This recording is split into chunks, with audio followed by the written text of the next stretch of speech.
कुमार त्रिपाठी मध्य विद्यालय कर्मा गुरारू गया BPSC TRE 2 द्वारा चयनित गणित विज्ञान का शिक्षक है। महोदय, आपका ये हर शनिवार का संवाद करना काफी सराहनीय है और हमें आपसे जुड़ने और आपको सुनने का मौका मिलता है, जिससे पूरा शिक्षक समाज काफी लाभान्वित होता है। महोदय, बिहार में ट्यूशन की वैल्यू इतनी ज़्यादा है कि बच्चे स्कूल ना आकर वहाँ जाते हैं और सबसे बड़ी विडंबना यह है कि सरकार को मालूम है कि काफ़ी सारे ट्यूशन टीचर स्कूल के समय में ही क्लासेस चलाते हैं। इस वजह से काफ़ी बच्चे स्कूल नहीं आते। इस पर सरकार कोई कार्यवाही क्यों नहीं कर रही है? मैं पिछले साल से अब तक कई बार गांव में जाकर और पेरेंट्स टीचर मीटिंग करके लोगों को समझा चुका हूं, परंतु अभी भी बहुत सारे बच्चे रेगुलर स्कूल नहीं आते हैं। इसके लिए सरकार क्या कदम उठाएगी? देखिए, पिछले एपिसोड में मैंने कहा था कि जो ट्यूशन है, स्कूल अवधि में कोई भी सरकारी स्कूल में नामांकित छात्र ट्यूशन में नहीं जाए और सरकारी शिक्षक उस अवधि में ट्यूशन में क्लासेस नहीं ले सकते हैं। यह पूर्ण रूप से प्रतिबंधित है और यह भी प्रतिबंधित है कि कोई भी सरकारी शिक्षक ट्यूशन नहीं पढ़ा सकते हैं। ये बिल्कुल प्रतिबंधित है।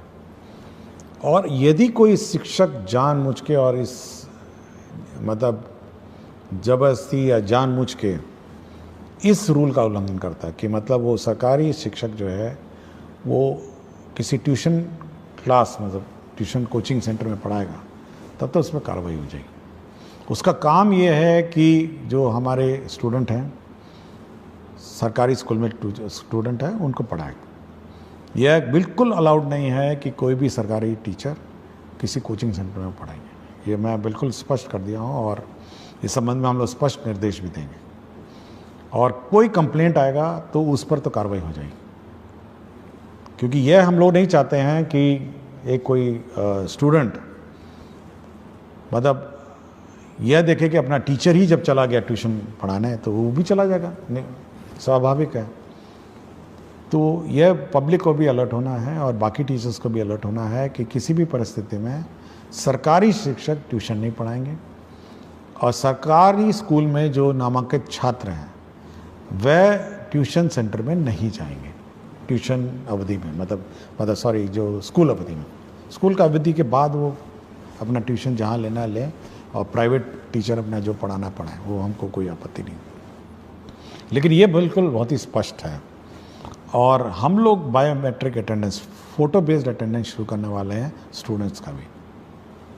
तो जल्दी जैसे लौटेंगे अपने समर वेकेशन से, तो स्टूडेंट्स का बायोमेट्रिक अटेंडेंस भी हम लोग कंपलसरी कर देंगे। तो यह हम लोग यह टॉलरेट नहीं करेंगे कि स्टूडेंट्स क्लास मिस करें, क्लास से गायब रहें, अन्यथा कहीं घूम रहे होंगे। ये बायोमेट्रिक अटेंडेंस स्टूडेंट्स का भी हम लोग समर वेकेशन के बाद शुरू कर देंगे।